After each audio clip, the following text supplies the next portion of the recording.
Hello, welcome back to my channel. I'm Jashara, and today we're going to talk about my AI governance readiness workbook. Now, if you've been hearing a lot about AI governance but struggling to find something practical, this is for you. Most AI governance content lives in PDFs, policies, or frameworks that sound good but don't translate into day to day decision making. So, I built an AI governance readiness workbook, something engineers, security teams, and GRC professionals can actually use.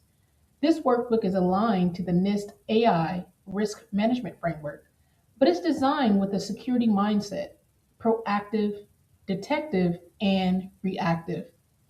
In this video, I'm going to walk you through how the workbook is structured, how to use it, and how to think about AI governance in a way that actually holds up in real environments.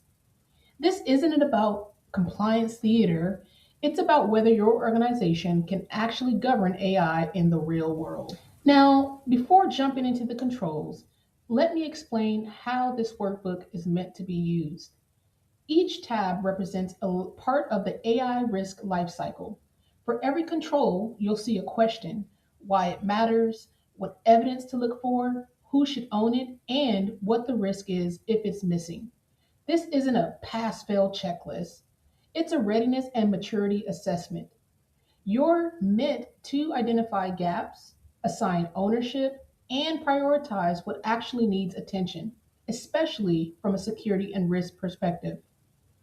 So as you see here, you'll have the purpose of the workbook, who this workbook is for, how this workbook is structured, how to use this workbook, how to interpret the results of this workbook, important notes and disclaimer, how this workbook can be extended, and version information.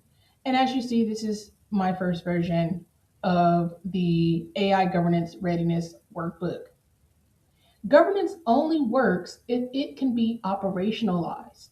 This workbook is designed to be used. The first section is govern, and this is where most AI programs fail. Governance isn't about policies, it's about authority. In this section, I'm asking questions like: who owns AI risk? Who can approve AI systems? Who can pause or shut them down when risk becomes unacceptable? I break this into proactive controls, like defining governance structures and risk appetite, detective controls, like identifying shadow AI and governance bypass, and reactive controls, like escalation, kill switch authority, and post incident learning. If no one has the authority to say no to AI, then governance doesn't exist. It's just documentation. So, in saying, most AI incidents are not model failures, they're governance failures. MAP is about situational awareness. You cannot manage AI risk if you don't know where AI exists, how it's being used, or who it affects.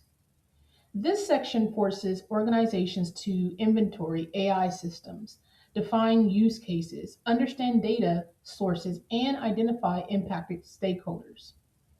I also include detective controls for scope creep and data drift, and reactive controls for reassessing risk when context changes. A lot of AI incidents happen because systems slowly drift outside their original assumptions, and nobody notices until there's harm. If you don't know where AI exists and who it affects, you can't manage risk.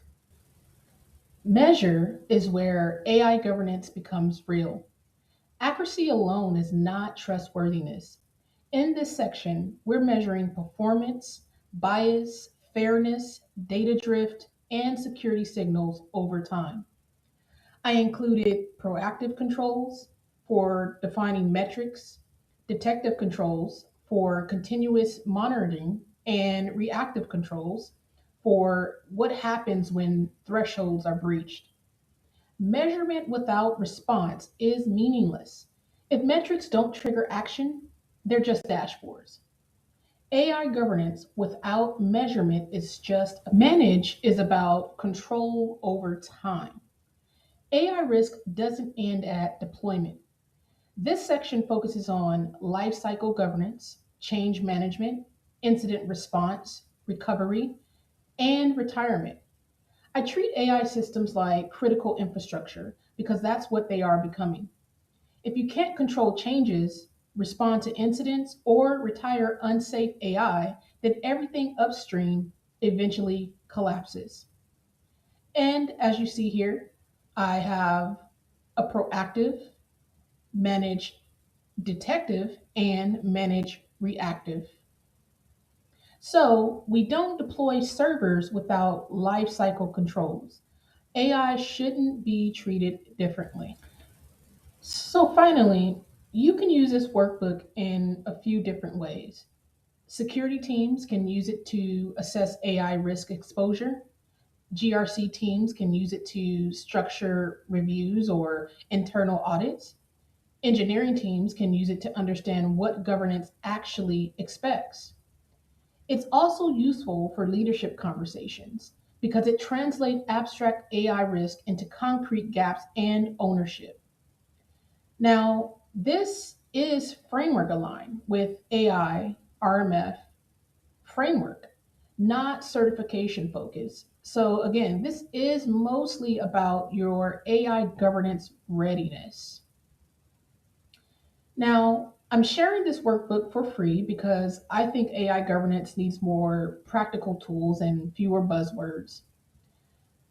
So, if you're building or using AI systems, governance isn't optional, but it also doesn't have to be vague or inaccessible. You can download the workbook using the link below, use it, adapt it, and make it work for your environment.